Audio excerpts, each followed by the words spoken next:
Hello, everybody, and welcome to a little Merlin cast live, or not live, but well, I guess I'm using a live stream function, but on video essentially. So, yeah, no real editing going to be going on here. So I just had a little bit of time. I was doing a little bit of cleaning, and I figured before I get on with the rest of my day, somebody actually requested that I post more videos, so here I am doing one. So there you go. I just wanted to mostly go over the fact that I was able to catch up on a couple shows finally over the past couple weeks and months here, and I finished some of them really recently, so thoughts were fresh, and I wanted to kind of get them out. But first, I wanted to go over some things, just kind of an update for people that have been wondering. Um, I recently just have been kind of focusing on my new position. I'm a teacher now, teaching some eighth graders, ELA class, and some of them actually found out about my channel and have been wanting me to kind of shout them out. So, hello to you all. Thank you for watching if you are. And I'll see you all Monday. Hope you're having a great weekend. So, if we have some younger people joining the Merlin the Mighty channel, please be respectful and welcome them into with their opinions as well. So, yep, the channel continues to grow very slowly. In terms of putting out content, honestly, just during my weeks with teaching and other things, I'm just very tired. And most of my nights and weekends have just been meant for recovering and getting more sleep and actually catching up on things, watching things leisurely so that when I do have the time, I can talk about them like I am now. But just some other quick updates. I have been regularly had enough time to mostly get up my Fullmetal Alchemist podcast about the 2003 anime, which, as a lot of you know, is one of my favorite anime series. And my goal was to basically do at least one episode per episode of the anime. So for every episode of the anime, there should be a podcast episode, which is since there's 51 episodes in the show and there's 52 episodes in the year, plus there's the movie. So roughly that's about a video podcast for podcast for each episode. I've been kind of fudging it because sometimes I don't do it every Friday, but sometimes I'll double up if there's something like a two-parter, or I might even catch up a bunch of few more up. But roughly, I've been keeping on the schedule of getting those up every Friday around 9:30 Eastern Standard Time. So that's been something where I do a little summary review and my thoughts on the episodes, and kind of helping me watch the show again. So I've been able to mostly keep on track with that schedule, and that's mostly been it. Every once in a while, I will do a movie review if I see one. Like recently, I saw Batman. If there's a big superhero movie or something like that, or a film that really interests me, maybe I'll quickly do a video on it. If you also want to see some of my other videos, you can check out my channels for my friend over at Dan Reviews It, because he and I actually have collaborated and done some videos over there. So if you want to see some old movie reviews, we also do some videos on a certain old films. We do double features on something called Dan's Big Movie, in addition to some other videos on old television shows. Like we've been doing an anthology series about the Twilight Zone, things like that. And we're also slowly kind of going through all the Superman shows and media over time, at least movies and TV shows mostly. I don't think we're touching on games too much on his channel.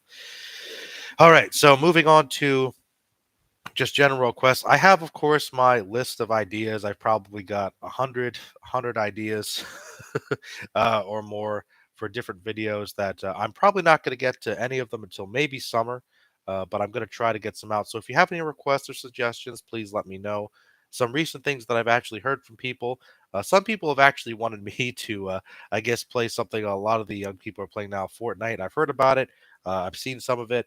So maybe I'll actually do some silly video where I record myself playing it, but that might require some editing, or I'll have to stream it on Twitch or something. So yeah, that might be one thing I might do, but to be honest, that's probably going to be towards either the end of April or May at this point, just because it probably requires some time for me to figure it out.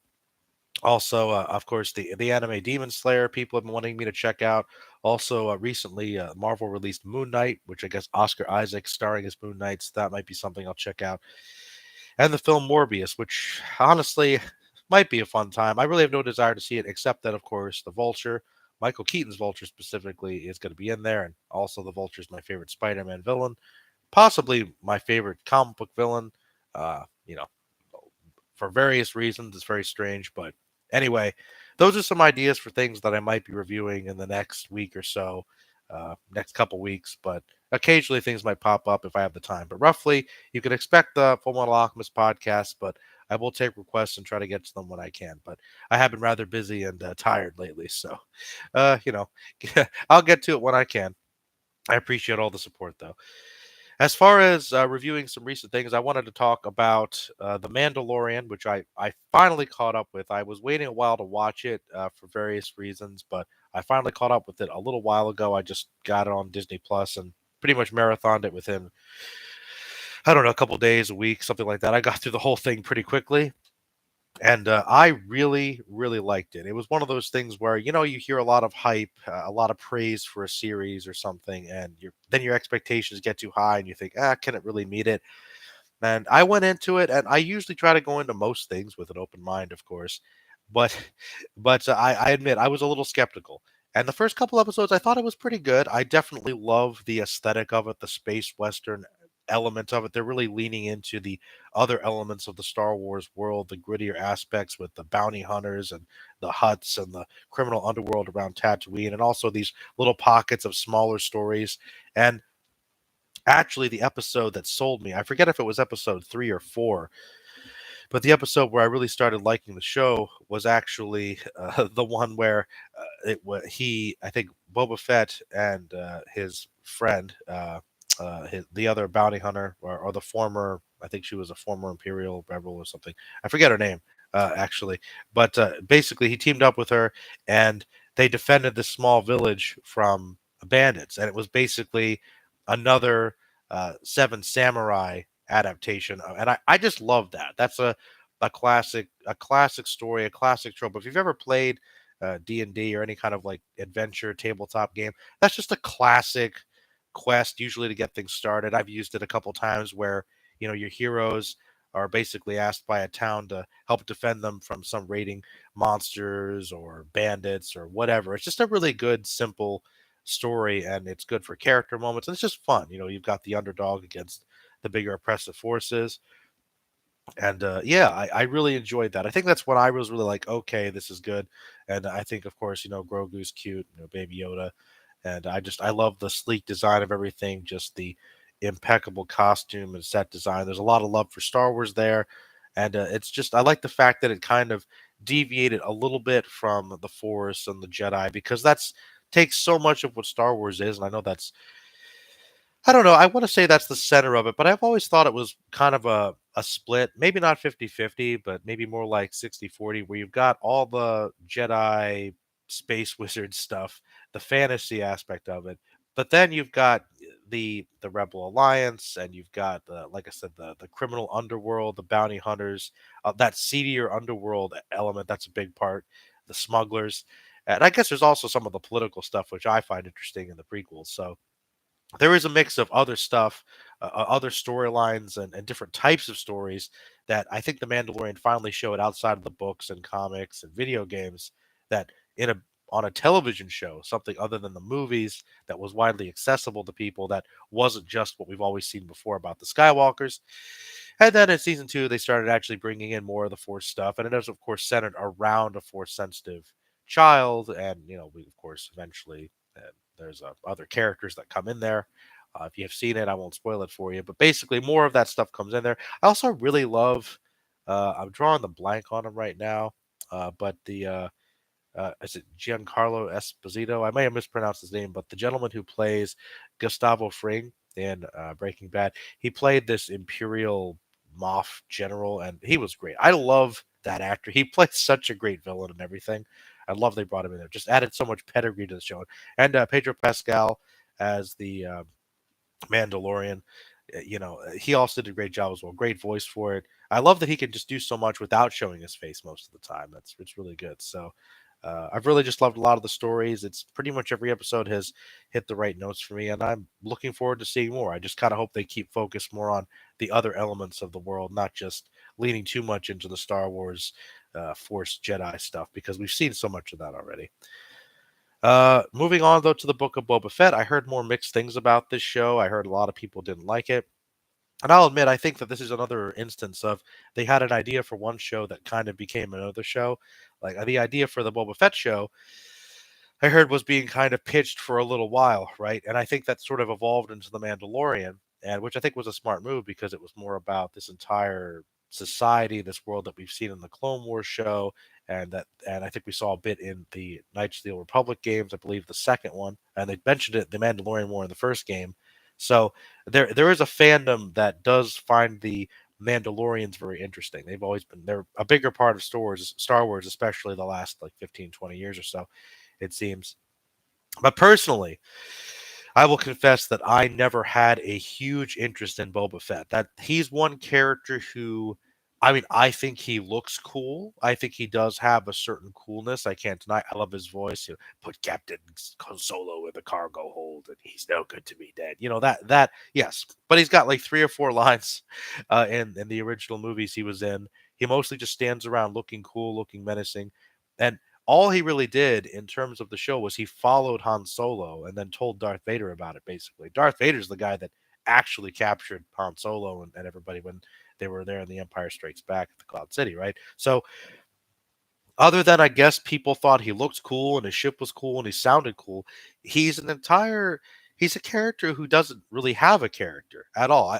He's barely one dimensional. We knew nothing about him, which maybe added some mystery, but he's gone completely based on a cool factor. And he's a character who is entire he's had this huge fandom based around him based on very, very little, and I've never completely understood it. I mean, I don't hate Boba Fett, but I've always found it a little overblown. I never got it. I was like, why? Of all the characters, why do people they just I guess they just like the way he looks. But anyway, inevitably because he's such a popular character, they made a show about him finally. And I like the fact they got the actor that played Django to come back because obviously he was the original person uh, that the Django's clones were all of those, but he had the actual son. So it makes sense that the actor would look like the same person. So I'm glad he came back. Uh, now I have mixed feelings about it too, but I will admit I enjoyed Boba Fett more than I guess some people did. And that's also because half the show is the Mandalorian. After the first couple episodes, they just bring the Mandalorian in. So, I mean, there might be things about it you don't like, but if you like the Mandalorian, I mean, especially once he shows up, most of that's pretty good. I mean, it's more of just I've always found organized crime media to be interesting, and it's basically a Star Wars organized crime show with the different gangs and subterfuge and assassinations and fighting for territory. And there are little things like you've got the bikers that look kind of out of place, like they're sort of a punk rock group. They kind of reminded me of like I guess a edgier version of those aliens from Ninja Turtles on the bikes, just with their their bright shiny moped looking things. I mean, they were certainly things that stand out. Obviously, to market toys. I mean, I love the once again the set design and everything, locations and everything they've been doing for the show, but little things like that do bug me. But see, the thing about it is that I think is questionable is I wonder if some people would think it's a destroying the character. Maybe it's an insult to the character with the way they do things. And for me, I don't really know if you can really destroy a character who didn't really have much of a character to begin with. And yes, I know there's books, but if you stick to the primarily canon stuff, I remember there was a bounty hunter book which just had short stories about all the bounty hunters, which was really great. But beyond that one story or two stories with Boba Fett in it, I didn't know much about him. And if we're looking at the primary media, he doesn't really have a character. So I could see why maybe some people are annoyed, but I don't know. There's really not much to go off there. So he has more character in this than in anything else I've ever read or watched or seen. So there is that, and I appreciated that. I think the actor does a good job. Um, and I hope that they kind of go a different direction if there's a second season because basically he's okay. Well, I think there was a lot of opportunities to do stuff that's interesting that might be more in line with what we've seen of the character and what we kind of know about the characters. That he's a ruthless bounty hunter, out for himself, out for money. He's really not a good guy. He didn't really have a reputation. He's always been known as a villain, as far as I know. A pretty classic villain who worked for the Empire. He was not a very nice person. Hung out with Jabba the Hutt, not a nice guy, right? Maybe he was primarily just looking out for himself, but I never got the impression he was a particularly good guy, right? So, For instance, him getting out of the Sarlacc pit maybe could have been a whole episode. That would have been really interesting. How did he get out of that? He just crawled out.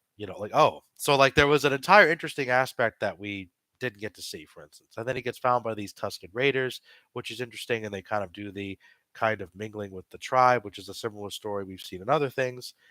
And that's kind of where his redemption begins because he bonds with the Tusken Raiders, and we learn more about their society and culture, which is interesting because in classic fantasy sometimes you like to lump different groups of beings and people and as evil, but it was nice that we got to see, okay, the Tuscans aren't all necessarily bad. There's more dynamic stuff to them. Maybe they're understood as sort of the natives of the planet, which kind of is an interesting angle. And so Boba Fett kind of is connected to them, and after something happens to them, he kind of works to redeem himself by taking over Mos Eisley and trying to be a ruthless gangster crime boss while being nice to people, like not really demanding as much tribute and not killing people. The honest trailers did a great job of poking fun of that because, like, Boba Fett trying to take down the remnants of Jabba's crew and essentially take over a section of Tatooine, or eventually all Tatooine, to run things as a crime boss. I'm like, okay, that's an evolution of his character, different direction, but he's still evil essentially. But no, he's trying to be a good gangster, if somehow, which seems kind of contradictory, and there isn't really an exploration to that. That being said, once the Mandalorian shows up and he asks for his help, kind of taking on the people that are trying to take over his city, which I thought was interesting, the different clans and the different crime families, essentially. There was a conversation with Cad Bane, who he kind of has this cool Western shootout with, that he's still a killer and he has this dark past, and maybe he hasn't really overcome it. And I kind of think that we should have maybe rewound that, and if they wanted to go that direction, I don't there wasn't really, I have a hard time believing, because we don't know that much about him other than what we've seen in the prequels, that he would completely change his viewpoint based on his experience with these people that quickly. I feel like it would take a little longer than that. And maybe that's because we didn't know much about him before, so I could be making assumptions, but he just seemed like a totally different character to me, just a different personality. So that was one thing I thought was kind of odd. Like, I don't mind the sympathetic Boba Fett angle, but I think it would make more sense for him to be the character we expected, at least at first. So if you didn't want him to be completely evil because it's hard to market that to families and kids, I mean, even though we do find darker characters more interesting, if you want to have an arc too where he changes, that's fine, but that seemed extremely rushed. So I hope they at least look into his darker past and deal with some of those issues so it feels more earned, right? Otherwise, it doesn't seem like an actual progression. So I did enjoy the book of Boba Fett, but I'm kind of hoping they fix some of those issues in the first season. But a lot of the little stuff I enjoyed, like the big battle, of course, with the what was it? The oh man, what was that thing called? Oh, I'm drawing a blank here because it's see, that's what I mean. I'm tired. The Rancor fight with the pet Rancor was cool. Things like that. And I like that he had Gamorrean guards working for him, and a Wookiee that was originally an assassin. So he had a really eclectic group of people. So I found that interesting. So Book of Boba Fett was okay. Mandalorian was great. Book of Boba Fett was okay. We're going to switch gears here, people, and we're going to talk about Star Trek Picard. I've been watching this with somebody who's a big Star Trek fan. Even though they didn't seem to like it, they wanted my opinion about it. Thought I should see it. Even though I had no desire to see Star Trek Picard, just because the first episode I thought it was okay, but it just didn't seem like Star Trek to me, and I wasn't really that intrigued in the story. And man, watching the first season, I mean, obviously, Mr. Plinkett's review on it over at Red Letter Media, they did it more justice than I ever could. But I will say, one thing I will get out of the way with these new Star Trek shows since Discovery on, they look impeccable. Like the look of the show, the cinematography, the editing, the costume design, the effects, everything looks really good. Like Star Trek has never looked this good before. I will say that technically speaking, they look great, and I don't mind a darker, edgier show, but it just seems a little out of place because Star Trek can be dark. Like, I know, like, Star Trek has a darker episodes, especially DS9 kind of reinvented that, kind of challenging ideas of the Federation and what Starfleet was about, and Voyager kind of did too to some extent. But But yeah, I think that it definitely is something that could improve. And it just doesn't seem. It still felt like Star Trek, you know. It still felt like Star Trek a little bit, and I also thought some people were just out of character. Like Picard doesn't really seem like himself, and maybe that's just age. But I did enjoy the finale with Data. I thought there was some good emotional moments there, but everything seems just kind of rushed, and the whole destroying of synthetics seems really forced and out of nowhere, and just a lot of character beats that don't make sense. But I will say, from what I've seen of season two, it seemed pretty interesting. Other than that, I've just been watching Curb Your Enthusiasm, trying to catch up with that. There might be some videos on my favorite movies again. If you want to check out my top five long video discussion with my friends, did a couple months ago. I'm probably going to do an extra video where I talk about like another 100 movies that I didn't mention or something. And I think over on Dan Reviews It, he wants to do his top shows. So hopefully we'll be over there in the next couple months or something. But hey, let me know what you think about any of these requests or other shows, ideas for other ways to improve the channel, just let me know, and I'll see you all. Thank you for watching and stay magical. Bye bye.